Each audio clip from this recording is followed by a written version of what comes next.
Today is Friday, February 6th, 2026. I am Jessica Adams, and I am interviewing Elya Naxon about some of the special things she's done in her life. Elya, I'm particularly interested today in the work that you did in Ethiopia in the late 80s. How did that get started? Oh, that's an interesting story. I was a member nationally of the, it was a B'nai B'rith thing, I believe. It was the Council of Social Issues of the Reform Movement. That's what it was. Anyway, I got a monthly newsletter telling us, what's going on in the world politically and religiously. And at the very end of this little letter, they said, if you happen to be somebody in the medical field and would like to volunteer for an unusual experience, call us and we'll tell you about it. Okay, so I'm an occupational therapist. I teach at a university. I taught in a university for a number of years, for 30 years, and so I felt maybe something interesting. So I called and they said, we are making contact or trying to keep contact with the Jews of Ethiopia because there has been a revolution and the newer government is really being very anti-Semitic and has very strong contacts with the Russian Communist Party. It has become, the Americans don't have a good, they don't even have an ambassador. They have a charge d'affaires who takes care of the property that they had in. So things have changed, and there are Jews there, and we have no real good contact with them on a regular basis. So we're asking people, we have contacts with hospitals, and they love having our medical people come and volunteer. And so we're using medical volunteers to get into the hospitals, particularly in the area of Gondar, which is where the bulk of the Jews in Ethiopia live. It's in the northern part, not far from the Nile, and of course that's the contact. The Nile goes up to Egypt, and we don't know if that's how the Jews got there. There's a lot of discussion about how a large Jewish community existed there in the first century. So you'll have a number of books that tell me different theories, and of course I couldn't. When I went there, I was told, don't tell them you're Jewish. Just, you're a volunteer from the United States, and you want to work with people who don't understand the concept of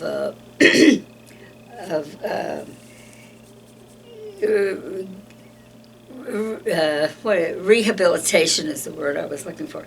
They don't understand the concept of rehabilitation. Their medical concepts are save somebody from dying or get them over a disease, and then they discharge them. They would put their patients out in front of the hospital until the families came back to pick them up. And a lot of children were just abandoned to the hospital because they were there for so long and they had burns on the lower parts of their bodies. I said, why do they have lower burns? Well, they fell into the cook fires. Little children around a hut, and they're cooking in the hut, they fall into the... So I had a lot of patients who were just children with lower extremity burns. Anyway, it was an interesting idea, and I did have an opportunity to go every summer because I didn't teach summer school. For 2 months, I had an opportunity to travel or do anything I wanted to, and this sounded like it's something that I could do. So they gave me the timing. I left the early part of June in 1986. There had been a lot of fighting in parts of Ethiopia, but they said this area near Gondar was relatively safe. Well, it was 15 or 20 miles from the fighting, I later found out. Relatively safe.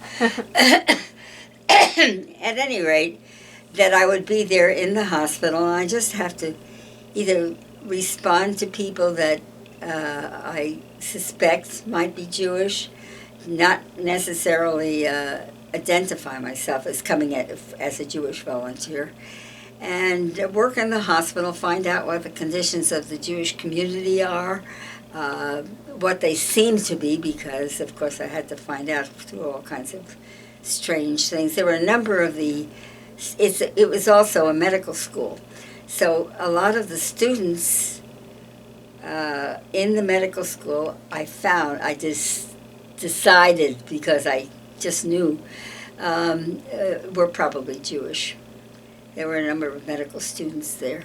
They would come to my little house that I was living in right above the hospital. I lived on the mountain above the hospital, and they'd come at night, knock on the door. It was pitch black because, of course, it's not a city. There's no lights. And they came in to my house, and we would turn on the radio so loud that nobody could hear it. If they were outside and wanted to hear our conversation, they couldn't hear it. And that's what we used as our means of communication at night. Almost every night I had 2 or 3 different students show up. And then we didn't specifically deal with the Jewish community. We dealt with the life in Gondar, which was about 60,000 people living there, and it was mainly, or at least 50%, Jewish in that community. They had been for centuries not in contact with any of the European Jews, and when people like from the United States or from Europe went traveling in Africa in the early 40s, 30s, or a little before that even, they found that, in talking to people, they found that there was a Jewish community there. They didn't really know. So the first contacts were made about 150 years ago, or at the most. But before that, nobody knew that it was essentially a Jewish enclave. And they still don't know exactly how it was formed, but by the 1st century, it was almost a Jewish country. It came probably straight from Egypt, up the Nile, to Ethiopia. But that may be it, or may not. Fascinating. All of this was so interesting to me, because I was, of course, I'm a devoted Jew, and I 5th generation Israeli, my family is, and my father was a rabbi, 4 generations of rabbis. So, I grew up feeling that I'm Jewish, but I never thought of myself as Jewish, having contact with Africans, because, remember, we were all a result of Europe. We were European Jews that settled here in the United States. So I said, how do I feel about that? They don't look like me. They don't act like me. Not that I would be prejudiced against them, but are they really Jewish? That was a real question in my mind. Absolutely. When I decided to volunteer. I said, how can they live like that? And how much have they really retained that I can identify? That was another part of it. So I was very happy to go, and I the last day of school, I signed out on June 2nd or 3rd, and came back in August, and I was in Ethiopia for about 2 months. Wow. So when you were over there and the students came to visit you, did you say, hi, I'm Jewish and I would love to chat with you? Or did No. they just appear? I don't think in all the time I was there I said I am Jewish, except, I make an exception, I did meet some American Jewish young men who were doctors working in the hospitals in Ethiopia, in Addis Ababa, which is the big city. And they were the ones that picked me up. Apparently, they were to be my contacts. They picked me up, and I knew they were Jewish because they said they were, I'm so-and-so, and I'm from Pittsburgh, and I'm from this place or there. And also, And a couple of days later, another young Jewish couple came. He was a doctor at one of the universities in New Jersey, and he and his wife were there. We shared a house together, the three of us. So those were my real Jewish contacts. But they said, don't volunteer any information. Don't tell anybody anything. If they want to make themselves available to you, they'll tell you. And that's the way it was. I never asked anyone if they were Jewish, although I suspect that the doctor in charge of this hospital where I was in Gondar, he and his wife had studied in the United States medicine, and that's why he was a doctor. I suspect he was Jewish. He didn't look Jewish. Yeah. He's kind of black, but I'm joking. But he never identified himself as Jewish or that I was there for any reason other than as a volunteer. Never treated me as anything but a volunteer in the hospital. And so that was our cover. Whether there were people in the community or even outside of the community in the government that might have suspected that we were doing this, it was harmless because we didn't do anything about it. I mean, we just made contacts. If we were making contacts, we made suggestions. We updated from my point of view, because I was doing rehab, I introduced the whole concept of rehab into the hospital. They had never done any rehabilitation, particularly with children. In fact, they would bandage them, put on the medicine, bandage them, put them back in bed. 2 days later, they came to change the bandages. They took the bandages off, and of course with it came the skin. It was very hard to do any rehab if they were tearing off the skin, but they didn't have any concept of what they could do that would be different. You were sick or you had an injury, you put on medication and you bandage it. And I showed them a new technique that allowed that child to make progress and not have to lose his skin and all that sort of thing. What I did was I took a frame that they had for. Am I talking too much? No, I'm very interested. They had a frame. They had frames that they used for people who had broken a leg or arm. It went like this. The arm was be up like this and be in the frame to keep it extended so that they wouldn't move. I took that, put it on their bed, covered it with a sterilized sheet, and when the child was treated, I wouldn't let them bandage it. I just put your medication on, do it several times a day, and go under the sheet.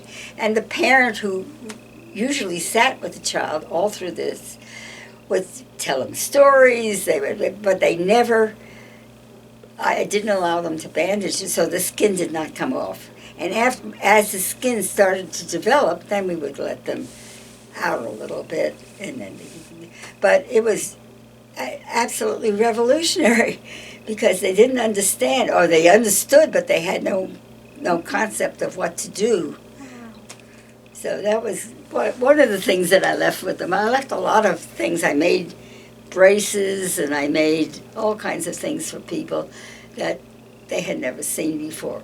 I took a IV stand for somebody who had been bitten by a mountain lion, as a matter of fact, and he was all swollen, and he was just bandaged. That's what they do. They put on a medication and bandage.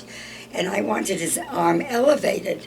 Well, you can't tell somebody to walk around like this. They won't do it all day. I took an IV stand, and with rubber, I put it around their wrist and tied it to the IV stand so they could walk and talk to friends and still not have to hold their arm up in the air.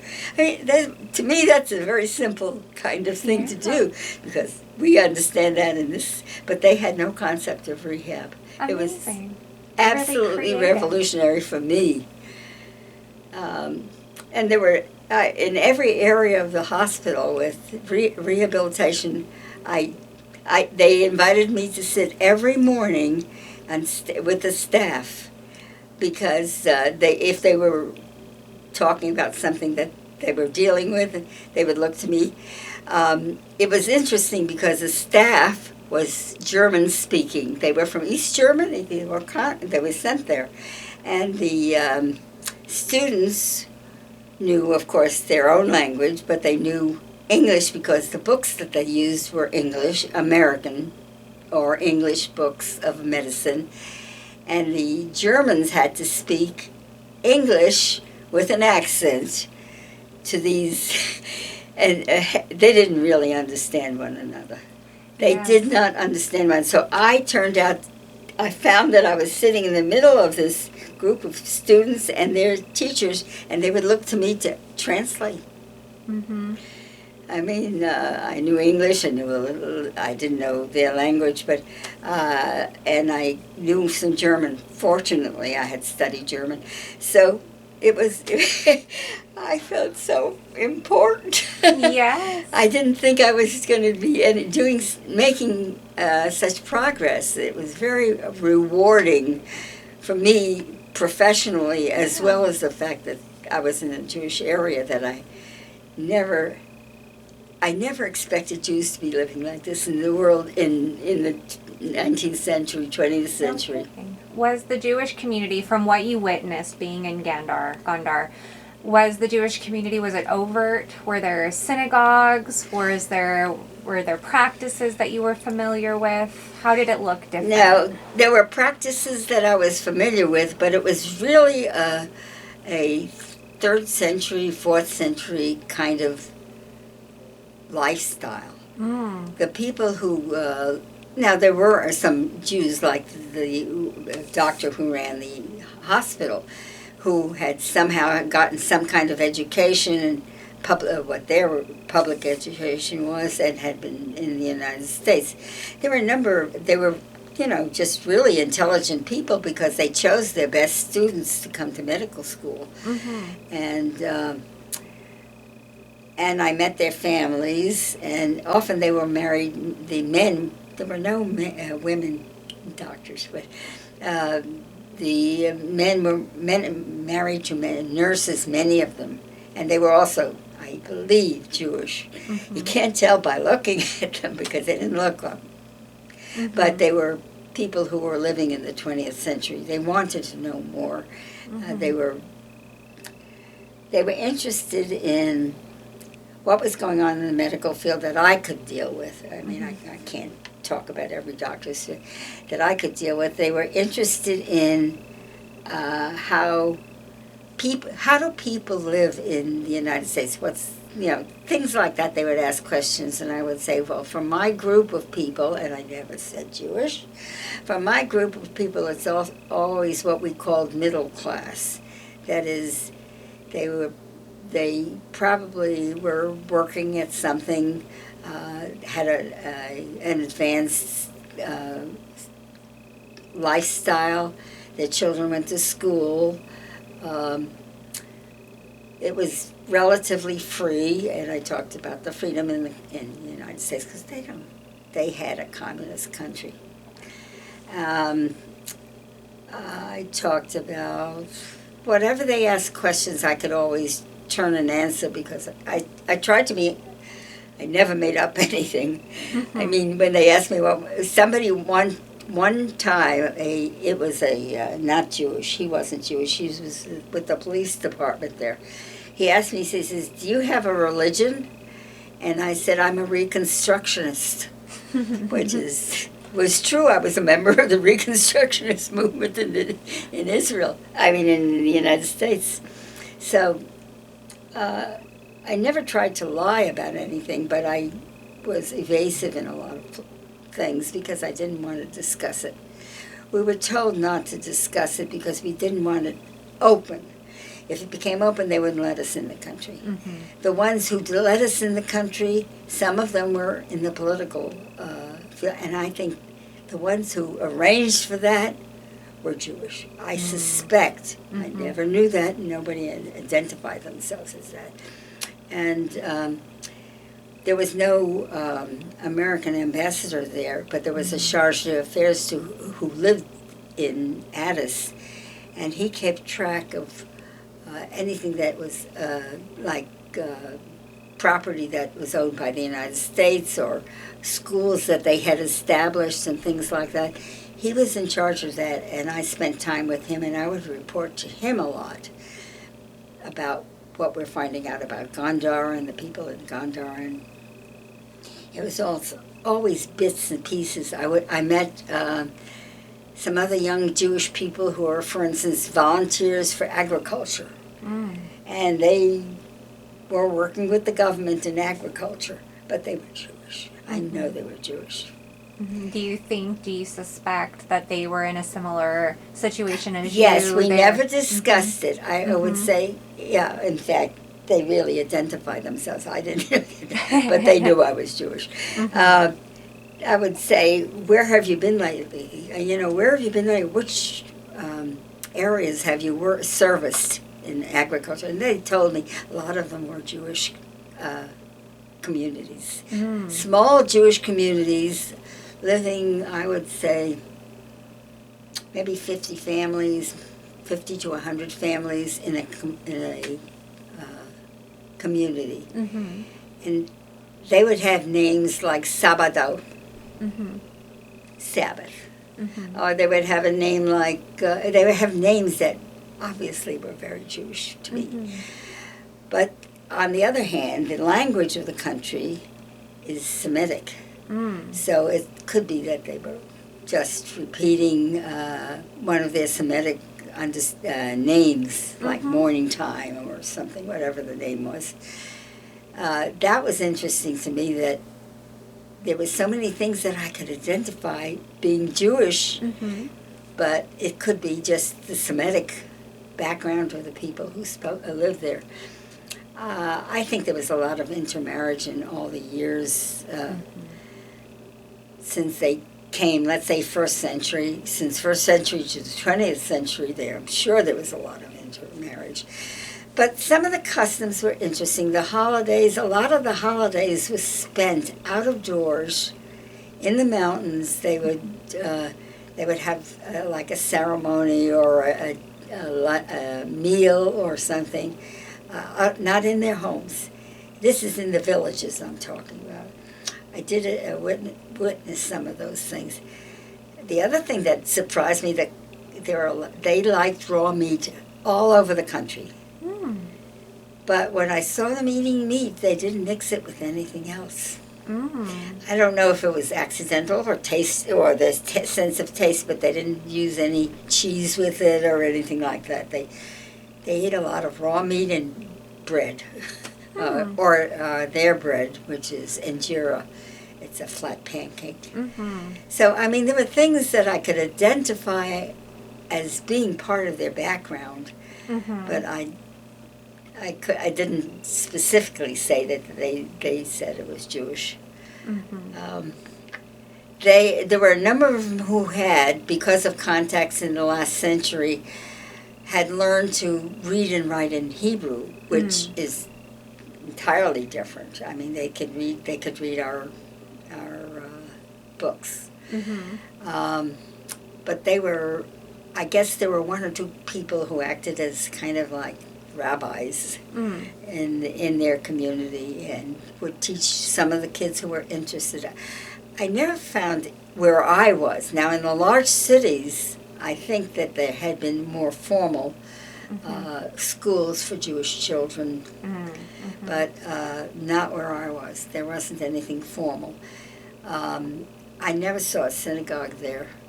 I saw a lot of Christian or Muslim-style churches, synagogues, but there was never one where I was in Gondar. It was fascinating. You have brought us some of the little ceramic figurines. Yeah. And there are a few rabbis in that mix. There are a few rabbi figures? Yes. How do you think that factors into? I think that's recent. I think it's recent because they put little hats on them that is very European. And the beards. And the beards, right, the beards. And the headdress of the women was the same headdress all over the country. their hair was slicked back and, of course, very, what's the word, curly. Mm-hmm. And then at the neckline it would just be stopped, and then the hair would come out like a fan from back. It was very pretty. I mean, the women were gorgeous as far as I was concerned. Mm-hmm. They were not the Southern the Southern African faces at all. It was more like the North African Muslim women, except the skin might have been a little bit darker. But I think that they really came from a gene pool that was not quite like South Africans were. Every time I turned around, I learned something new. It was, for me, a personal learning experience and an emotional experience, because I kept saying to myself, I never realized that, I knew that Jews lived all over the world, but I never realized that they were so assimilated in places that they even physically don't look like what we call Jews and the European Jews. They're not even the same. Absolutely. To look at. Such a isolated community for so long, to see any similarity or any recognition is quite surprising. Well, so that was interesting to me. Some of the, I found them a very intelligent group, but I'm prejudiced.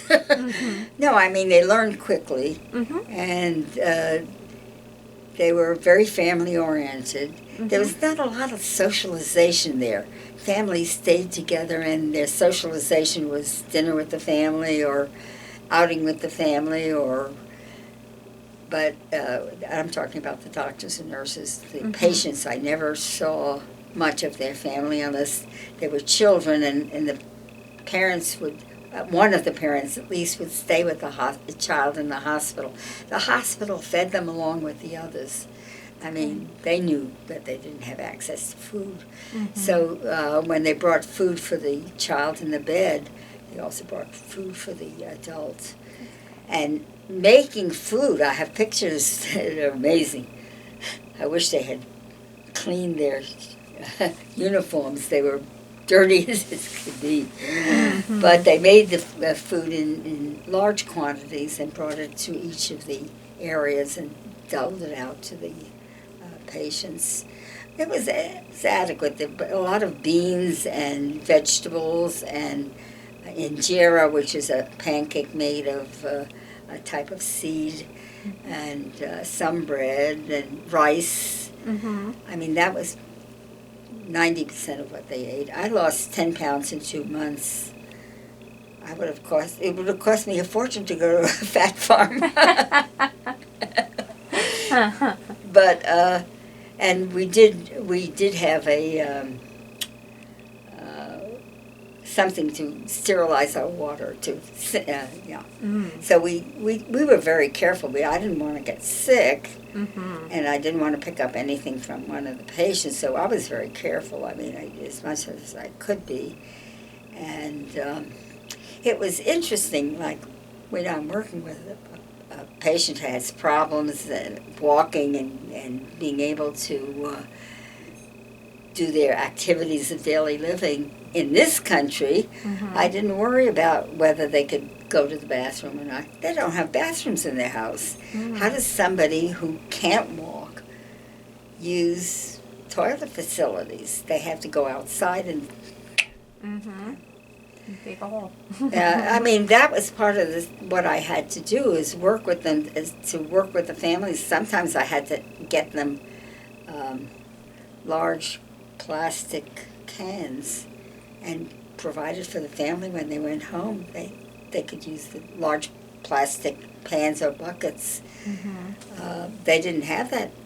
And I said, they're going to be in bed for a long time, or getting in and out of bed, and you're going to have to help them walk outside or do something inside the house and get rid of it and clean it. I mean, something as simple as that was part of the problem of how primitive it was. Wow. they all lived in huts, and they all had open fireplaces made of stone in the middle of the hut. And it provided heat, and it also provided a place for them to cook. But that's why the children were so having such problems with the... I mean, I'm giving you just a slice of what I had to do every day. It was the most challenging thing I've done in years. Yeah. And when I came back and used it as a teaching material, one of my classes I would just do a lecture and show them some of these things and to have them maybe ask me the kind of questions like, how do they go to the bathroom, or where did they get their water, or it was that simplistic. And as a result, a number of my OT students ended up volunteering for foreign duty just for a couple of months, or I don't know, maybe for a couple of years. I haven't been in touch with all of them. But it was a very interesting, and I was very proud of the fact that that the Jewish people continue to take care of their own. We really operate like a large family internationally. And every time I travel or go someplace and find somebody else who's Jewish or part of a Jewish community, it's like family. It is. Instant. I don't care. I mean, I went to Australia, I went to South Africa, I went to a number of Thailand. I found Jews there, and they were my family. That is the most amazing experience. When you came back from Ethiopia, you mentioned that you needed to go to Washington, D.C. to debrief. What kind of information were they most interested in? Well, they wanted a general idea of how many people I thought lived in the community. I gave them some statistical stuff that I could pick up. Yeah. Like there were around 60,000 people in the area that considered Gondar, which is where the Jews were concentrated. How many Jewish villages? I had been to 3 or 4. Did I see a synagogue? No. Was I ever approached by anybody about being Jewish? No, except Americans or Englishmen who were traveling in this area and were specifically, like I was, trying to find out information. I would go once a week into town to buy supplies, and also to have dinner at the only hotel there. And there I picked up Americans and some Swiss and some, I'm trying to think of, there was 1 or 2 English, Swiss, mostly Americans that I would talk to. And I would say, tell me about your project, or tell me, I didn't say, why are you here? You can't do that. Tell me about your project, or, oh, it's so interesting, isn't it? Have you traveled any place else in Africa? Those are the kinds of questions I would ask just to find out how large this group was that I was part of. I don't know.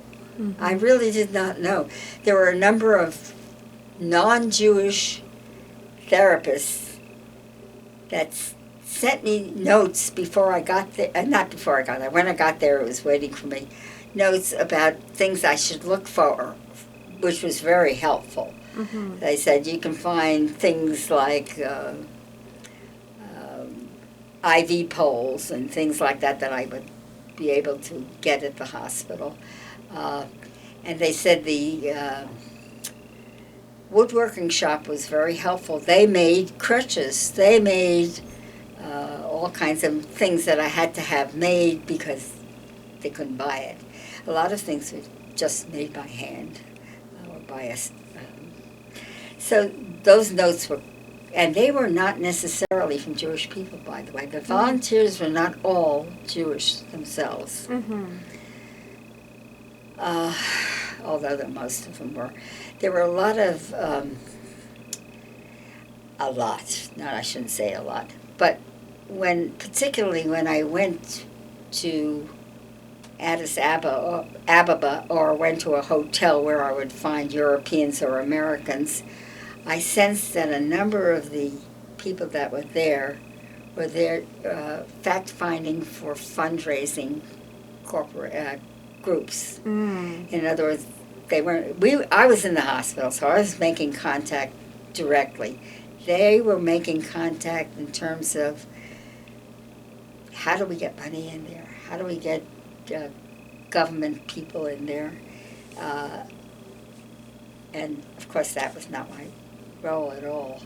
So I just was impressed with how remarkably it was Americans and Israelis that planned this exodus from. In 1991 was the largest flight. They walked down the side of the river, the Nile, into the desert, and they were picked up in the desert by planes that had been emptied of everything except seats for them. And so, not regular seats, they would empty, they would put 1,000 people on a plane. Wow. A big Yeah. jet. They had jets in 91. But that's how they got the last exodus. There are people still in Ethiopia who say they're Jewish. I think they're of Jewish descent. In other words, intermarriage or whatever it is. But there are, I know that there are still people there. But they can't be getting the country is different, by the way, now. They got rid of Mengistu, who was the dictator. And I've met a number of Ethiopians here who, again, don't identify. I don't know.